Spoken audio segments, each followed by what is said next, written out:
তো আজকে আমরা সিএসএস এর শেষ ক্লাসটা করব। তো এই জন্য এখানে অনেক ইম্পর্টেন্ট টপিকস আছে। তার মধ্যে একটা হচ্ছে বর্ডার ইমেজ। বর্ডার ইমেজ মানে হচ্ছে বর্ডারের মধ্যে আমরা ইমেজ ইউজ করতে পারি। আমরা অনেক ইমেজ ইউজ করেছি না, সেরকম আমরা বর্ডারের ক্ষেত্রেও কিন্তু ইমেজ গুলো ইউজ করতে পারি। এখানে আমি বর্ডার ইমেজ ইউজ করার জন্য একটা ইমেজ অলরেডি আমি নিয়ে রেখেছি।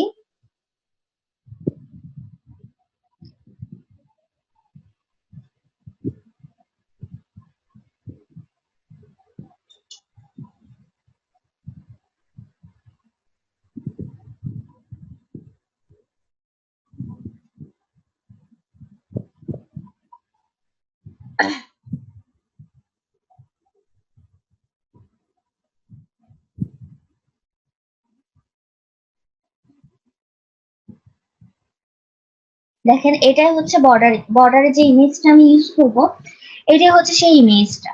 ঠিক আছে, এই ইমেজটা ইউজ মানে এমন ভাবে করব আমি, এটার ডিজাইনটাই চেঞ্জ হয়ে যায়। এই যে এখানে যে ডিজাইনটা আছে, সেই ডিজাইনটাই মানে আমি যেভাবে ইমেজটাকে ইউজ করবো ওভাবেই চেঞ্জ হয়ে যাবে। তো কিভাবে চেঞ্জ হবে সেটা আমরা দেখি। প্রথম হচ্ছে আমি দুইটা ডিভ নিচ্ছি।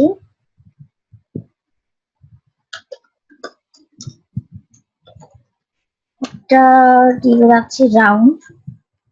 এরকম বর্ডার ইমেজকে এরকম দুই ভাগে করা যায়, একটা হচ্ছে রাউন্ড ইমেজ করে করা যায়, আর একটা হচ্ছে স্ট্রেচ করে করা যায়। তো আমি দুই ভাগে দেখাবো আপনাদেরকে।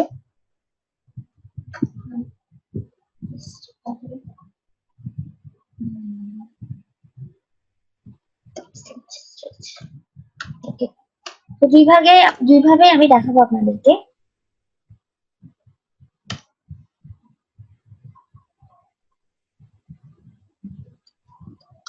প্যারাগ্রাফ নিচ্ছি, দিস ইজ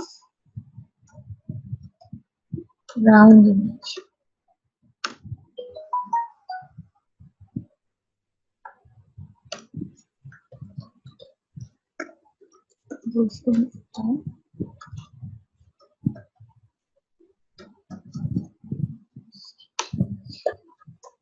ওকে, একটা হচ্ছে রাউন্ড, একটা হচ্ছে স্ট্রেচ, দুই রকম আছে বর্ডার ইমেজটা ইউজ করা যায়।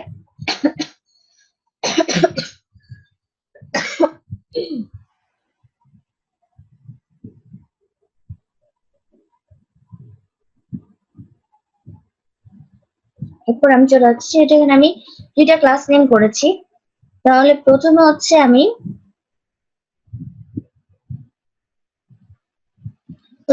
ডিভ এর মধ্যে কিছু কাজ করি। ডিভ এর মধ্যে আমি একটা বর্ডার দিই, যে ডিভ গুলো আছে ওগুলোতে একটা বর্ডার দিতে যাচ্ছি। 15 পিক্সেল solid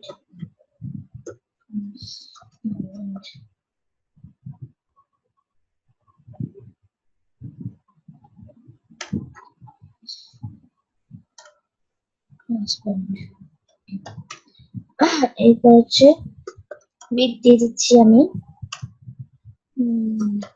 200 পিক্সেলের মতো। প্যাডিং দিয়ে দিচ্ছি 10 পিক্সেল। সেভ করে নিই।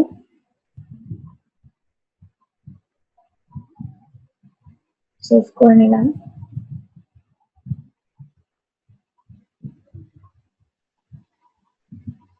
এখনো বর্ডারটা এখানে জাস্ট লেখাগুলো এসছে, ঠিক আছে, ডিজাইনটা এখনো আসেনি, কারণ হচ্ছে আমি রাউন্ড ক্লাসটার কোনো কাজ কিন্তু এখানে করিনি, আমি ইমেজটা এখানে দেইনি, সো ইমেজের বর্ডারটা এখানে আসছে না। তো আমি এখানে রাউন্ড এটার কাজটা করি। রাউন্ডের ক্ষেত্রে ফার্স্ট আমি দিচ্ছি বর্ডার ইমেজ। এই যে ইউআরএল আছে, ইউআরএল এর ভিতরে আমি বর্ডার ইমেজের সোর্সটা দিব, মানে বর্ডার ইমেজ এটা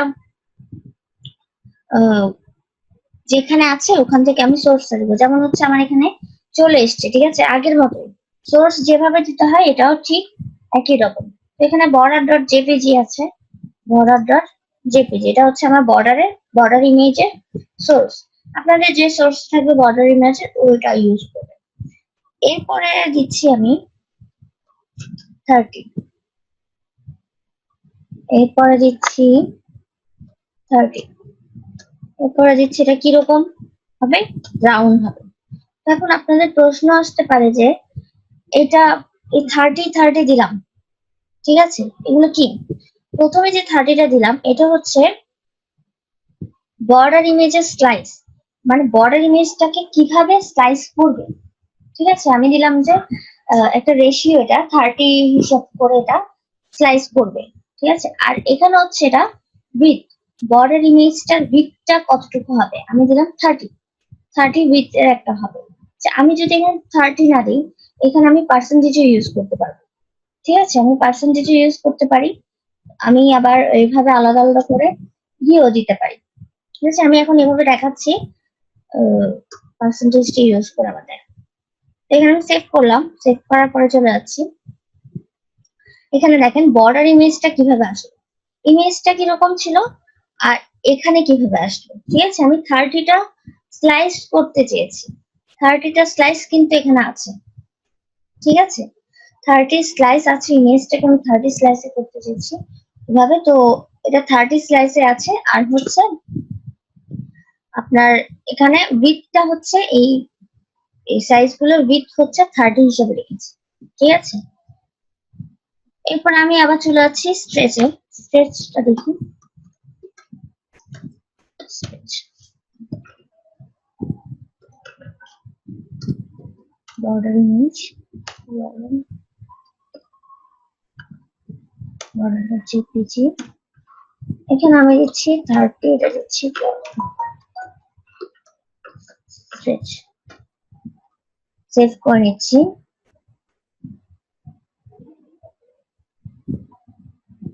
দেখেন এটার ইমেজটা কিন্তু এটা থেকে সম্পূর্ণ আলাদা। একটু কাজ করে নিই।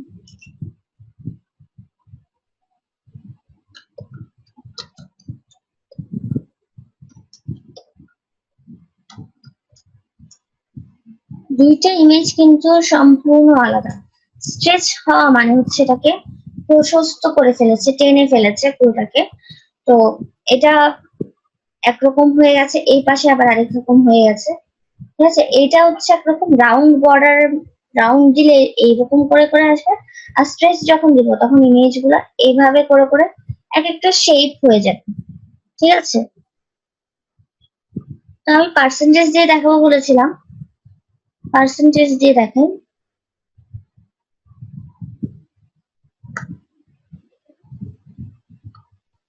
পার্সেন্টেজের ক্ষেত্রে শুধু পার্সেন্টেজটা দিলে হবে, উইথ উইথ কিছু দিতে হবে না।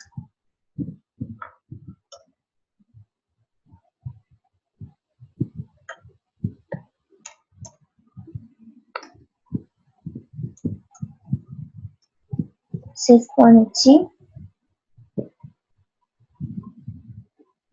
দেখেন পার্সেন্টেজ দেওয়ার সাথে সাথে এটা আবার আরেক রকম হয়ে গেছে, ঠিক আছে। তো এভাবে আসলে বর্ডার ইমেজ গুলো চেঞ্জ হয়, আপনি আপনার যেরকম ইমেজের দরকার হবে সেই ইমেজটাকে এইভাবেই অ্যারেঞ্জ করবেন, ওকে। ছোট একটা টপিক ছিল এটা। এরপর আমরা আরো টপিকসে চলে যাচ্ছি। আমাদের নেক্সট টপিকস হচ্ছে খুবই ইম্পর্টেন্ট টপিক, সেটা হচ্ছে অ্যানিমেশন, ঠিক আছে। এখানে ছোটখাটো অ্যানিমেশন হবে, বেশি বড় অ্যানিমেশন গুলো তো আর হবে না। তো ছোটখাটো একটা অ্যানিমেশন, অ্যানিমেশন কি সেটা সবাই জানি, যেটা হচ্ছে যে কোনো একটা জিনিস এটা এক জায়গা থেকে আরেক জায়গায় চেঞ্জ হয়, মানে একটা অবস্থান থেকে এটা আরেকটা অবস্থানে চেঞ্জ হয়ে যায়, এটাই হচ্ছে অ্যানিমেশন, ঠিক আছে। তো অ্যানিমেশনের জন্য এখানে আমি একটা দিক নিচ্ছি, প্রথমে ক্লাস নেম দিচ্ছি অ্যানিমেশন,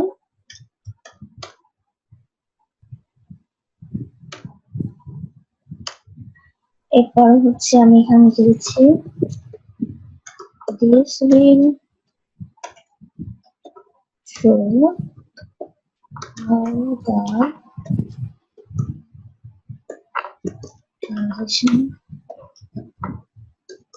property মানে কিভাবে ট্রানজিশন একটা প্রপার্টি আছে এখানে অ্যানিমেশন, মানে একটা জায়গা থেকে একটা জায়গায় চেঞ্জ হওয়া, এই জিনিসটা কিভাবে হচ্ছে, ঠিক আছে। ইট জাস্ট এইটুকুই হচ্ছে আমাদের এইচটিএমএল এ লিখছি, আর বেশি কিছু লিখছি না। এরপর আমি সিএসএস এ চলে আসছি, যেহেতু মেইন কাজ হচ্ছে সিএসএস। তো এখানে আমি ডট অ্যানিমেশন, যেহেতু আমি ক্লাস ইউজ করেছি,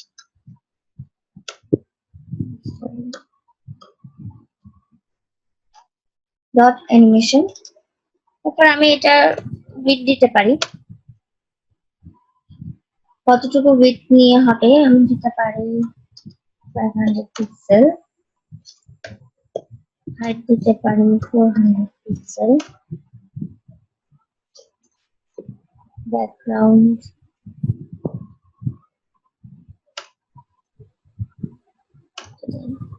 কালার, মার্জিন দেই 400 পিক্সেল দিয়ে মার্জিনটা।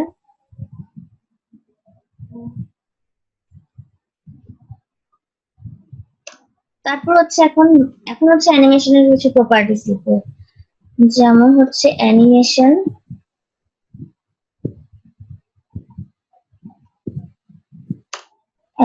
কি হবে, এটার নাম দিতে হবে। এটা কি নাম, এই যে অ্যানিমেশনটা করছি এটার একটা নাম দিতে হবে। তো আমি দিচ্ছি যেটার নামটা, এটা একটা নাম দিচ্ছি। এটা হচ্ছে আমি যেহেতু ওয়েব ডিজাইনের উপরে করছি, ওয়েব ডিজাইন কোর্সটাতে এটা করছি, তো আমি এটার নাম দিলাম ওয়েব ডিজাইন, ঠিক আছে। এখন কত সেকেন্ড পর্যন্ত অ্যানিমেশনটা চলবে, 2 সেকেন্ড, ওকে। তারপর হচ্ছে অ্যানিমেশন ইটারেশন কাউন্ট, মানে কতবার অ্যানিমেশন ইটারেশন কাউন্ট, মানে কতবার এটা চলবে। আমি দিলাম ইনফিনিট বার, এটা অসংখ্যবার চলতে থাকবে। অ্যানিমেশন ডিরেকশনটা কিরকম হবে, আমি দিলাম অল্টারনেট ডিরেকশন হবে, মানে যাবে আবার আসবে, যাবে আবার আসবে। এরপরে হচ্ছে আমি যে অ্যানিমেশন প্রপার্টিজ গুলো দিলাম, এই অ্যানিমেশন প্রপার্টিজ গুলো কিন্তু ব্রাউজারের সাথে অ্যাড হবে না যতক্ষণ না আমি অ্যাড করব। তো ব্রাউজারের সাথে অ্যাড করার জন্য আমাদেরকে একটা জিনিস লিখতে হয়, সেটা হচ্ছে কয়েকটা জিনিস আছে, যেমন হচ্ছে ওয়েবকিট একটা জিনিস আছে, তারপর এমএস একটা জিনিস আছে, ঠিক আছে। ওয়েবকিট এমএস, তো এমএস টা হচ্ছে ইন্টারনেট এক্সপ্লোরার যে যেটা আছে ওইটার জন্য, আর ওয়েবকিট হচ্ছে গুগল ক্রোম, সাফারি, এগুলোর জন্য লিখতে হয় হচ্ছে ওয়েবকিট। ওয়েবকিটটা আমরা কিভাবে লিখবো, প্রথমে আমরা এভাবে লিখবো ওয়েবকিট, ঠিক আছে, এভাবে লিখবো। এরপর হচ্ছে অ্যানিমেশনের প্রপার্টিজ একটা লিখবো। সবগুলো অ্যানিমেশনের প্রপার্টিজ কিন্তু আমাকে ওয়েবকিটের ভিতরে লিখতে হবে, না হলে কিন্তু এটা ব্রাউজারের সাথে অ্যাড হবে না, ঠিক আছে। তো প্রত্যেকবার ওয়েবকিট, এরপর হচ্ছে একটা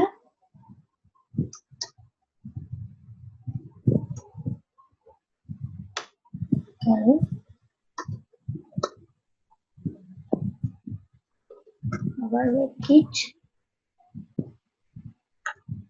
এখানে প্রত্যেকটা জিনিস মানে অ্যানিমেশনের ক্ষেত্রে যে প্রপার্টিজ গুলো দরকার হয় সেই জিনিসগুলো সবগুলো কিন্তু ব্রাউজারের সাথে অ্যাড করতে হয়। তো প্রথমে হচ্ছে এতটুকু চলে গেল।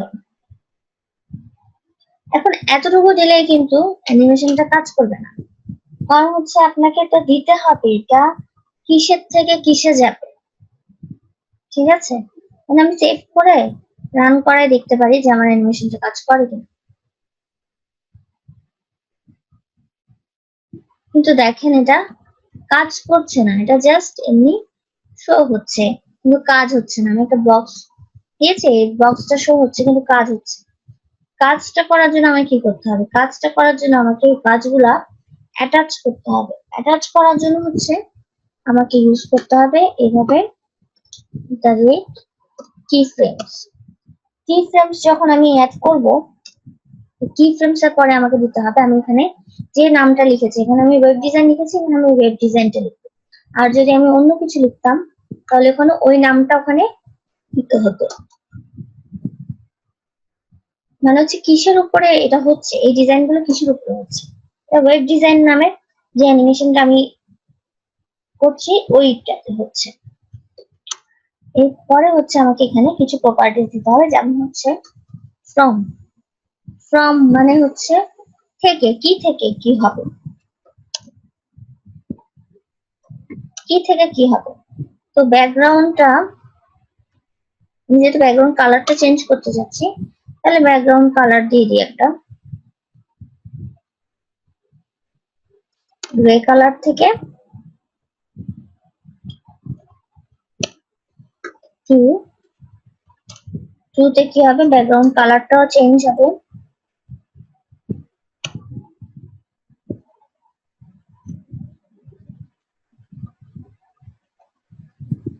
এই কালার হবে। তারপরে আমি উইথ দিতে পারি, উইথ তো চেঞ্জ করতে পারি। আমি আগে উইথ ছিল 500, এখন আমি দিতে পারি 400। হাইটও চেঞ্জ করতে পারি, আমি যা যা চেঞ্জ করতে চাই অ্যানিমেশনের ক্ষেত্রে, তো সেগুলো সবকিছুই চেঞ্জ করা যায়। ঠিক আছে, যদি আমি হাইটটা চেঞ্জ করতে না চাই তাহলে চেঞ্জ করবো না, আমি হাইটটা দিয়ে দিচ্ছি 600। ঠিক আছে, আমি চেঞ্জ করে দেখাচ্ছি আপনাদেরকে। যে এখন এইটাও কিন্তু ওয়েবকিটের আন্ডারে লিখতে হবে। এটা যদি আমি ওয়েবকিটে না লিখি তাহলে কিন্তু ব্রাউজার এটা সাপোর্ট করবে না। তাহলে এটা আমি কপি করে নিচ্ছি, পেস্ট করে দিলাম। এখানে আমাকে দিতে হবে ওয়েবকিট, যেহেতু আমি গুগল ক্রোম ইউজ করছি সো আমাকে দিতে হচ্ছে ওয়েবকিট। যদি আমি ইন্টারনেট এক্সপ্লোরার ইউজ করতাম সেক্ষেত্রে আমাকে দিতে হতো এমএস। তো যেটা ইউজ করব সেটার জন্য এই জিনিসটা আছে, এটা দিতে হবে। আচ্ছা, ওয়েবকিটটা এখানে দেওয়ার সময় একটা জিনিস করতে হবে, এই @সাইনটা সামনে, ওয়েবকিটের সামনে চলে আসতে হবে। ঠিক আছে, এভাবে করে লিখতে হবে। এভাবে যদি করে না লিখি তাহলে কিন্তু হবে না। ঠিক আছে, তো এরকম যখন আমরা করে ফেলেছি, এগুলো সবকিছু করা শেষ, কমপ্লিট। এখন আমি চলে যাচ্ছি সেভ করে,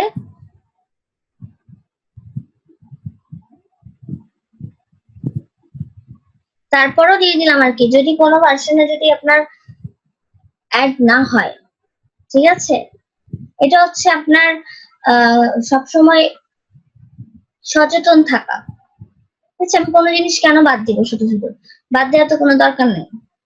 তো বাদ দিলে কি হবে, সেক্ষেত্রে যদি কোনো সময় কোনো কারণে যদি শো না করে, অনেক সময় হয় না যে অনেক ব্রাউজার আপডেট না, তো সেক্ষেত্রে অনেক সময় শো নাও করতে পারে, এই জন্যই দিয়ে দেওয়া। ঠিক আছে,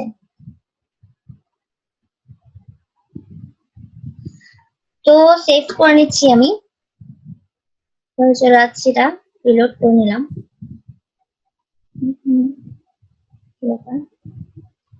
পুরোটা সেভ করতে হবে আমার।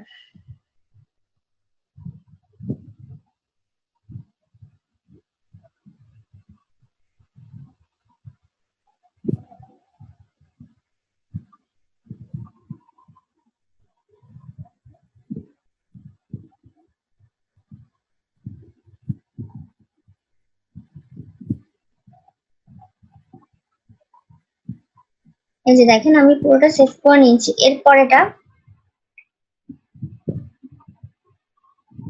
সুন্দর অটোমেটিক এটা অ্যানিমেশনটা হতেই থাকবে, এটা বন্ধ হবে না। 2 সেকেন্ড পর পর এই জিনিসটা চেঞ্জ হচ্ছে।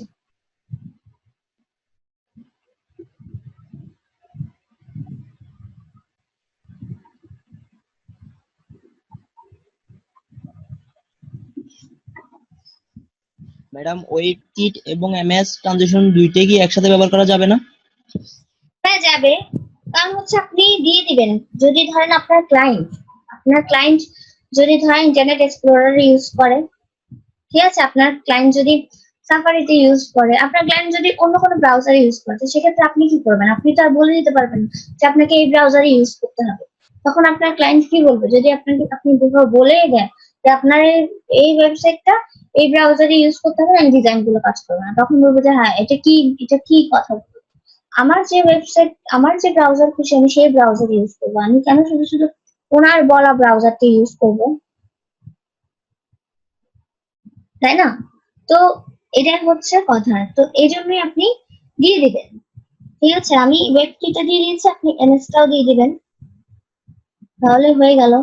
কারণ ডিজাইন তো আপনারা করবেন, আপনারা ক্লায়েন্টের সাথে ডিল করবেন। সো ক্লায়েন্ট কিভাবে আহ, আপনি যেটা করে দিয়েছেন সেটা যাতে সব জায়গায় ক্লায়েন্ট ইউজ করতে পারে, ইউজ করা নিয়ে যাতে ক্লায়েন্টের কোনো ধরনের অবজেকশন না থাকে, সেটা তো আপনি অবশ্যই চাইবেন, তাই না?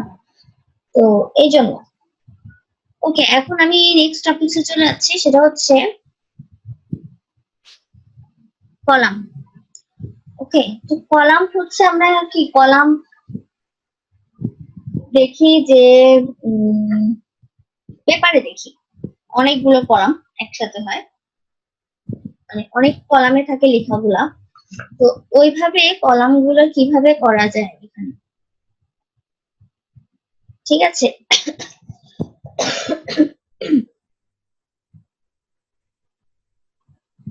ধরেন আপনি একটা নর্মাল একটাই, যেখানে আমি একটা অনেক বড় পোস্ট নিয়েছি, এই পোস্টটা যখন আমি এমনি পোস্ট করব তখন কিন্তু অনেক জায়গা নেবে, তাই না? তো আমি চাচ্ছি এটাকে খুব সুন্দর করে দেখাতে, খুব কলাম দিয়ে যখন আমি কোনো জিনিসকে দেখাই তখন কিন্তু জিনিসটা দেখতেও সুন্দর হয়, আহ বোঝা যায়, ঠিক আছে? তো এই জন্য আমরা কলামটা ইউজ করি। তো কলামটা এখানে আমরা কিভাবে ইউজ করছি সেটা দেখি সিএসএস দিয়ে। তো প্রথম হচ্ছে আমি একটা ডিভ নিয়েছি, এখানে আমি একটা টেক্সট আগে থেকে কপি পেস্ট করে রেখেছি, অনেক বড় একটা টেক্সট, কারণ হচ্ছে এটা আমারও সুবিধা আপনাদেরও সুবিধার জন্য। এরপর আমি ক্লাস দিয়ে দিচ্ছি, ক্লাস নেম দিচ্ছি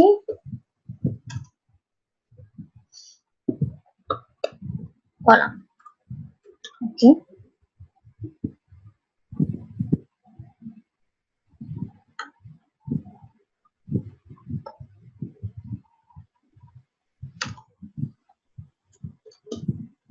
ওকে, আমি ক্লাস নেম দিয়ে দিলাম।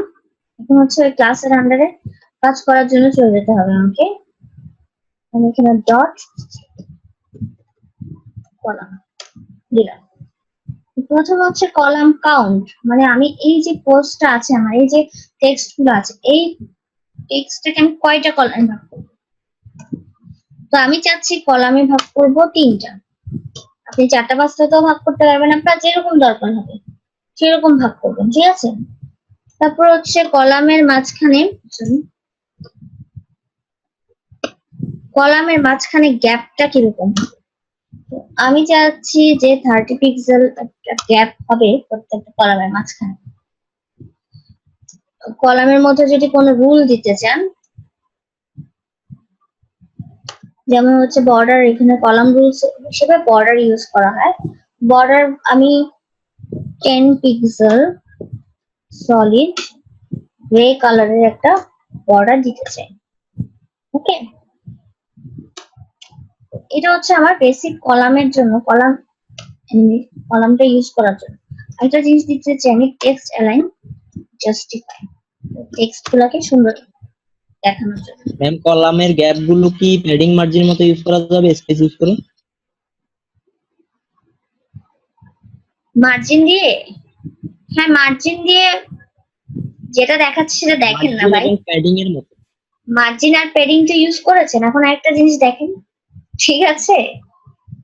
শুধু মার্জিন আর প্যাডিং নিয়ে পড়ে থাকলে হবে? যে জায়গায় যে প্রপার্টি সেটা ইউজ করবেন না। আপনাকে মার্জিন প্যাডিং ছাড়া যদি সুবিধা করে দেয় তাহলে আপনি ইউজ করবেন না কেন, ঠিক আছে? তো কলামের জন্য কলাম গ্যাপ নামে একটা প্রপার্টিস আছে, যেটাতে আপনার এক্সট্রা করে left margin, right margin, padding এগুলা দিতে হচ্ছে না, আপনি শুধু কলাম গ্যাপটা ইউজ করবেন, আপনার কলাম গুলার মাঝখানে গ্যাপটা চলে আসবে অটোমেটিক্যালি। তো সেটা আপনার জন্য সুবিধা, নাকি মার্জিন লেফট মার্জিন রাইট এভাবে করে সুবিধা? আমার মনে হয় কলাম গ্যাপ দিয়ে সুবিধা। তো যেটার জন্য যেটা, ঠিক আছে? এরপর হচ্ছে ওয়েব কিট, আপনারা এমএসডিও অ্যাড করে রাখবেন,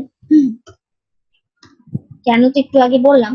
তো আমি এগুলো ওয়েব কিট দিয়ে অ্যাড করে রাখছি। Okay, এখন আমি সেভ করে নিই, দেখি আমার এটা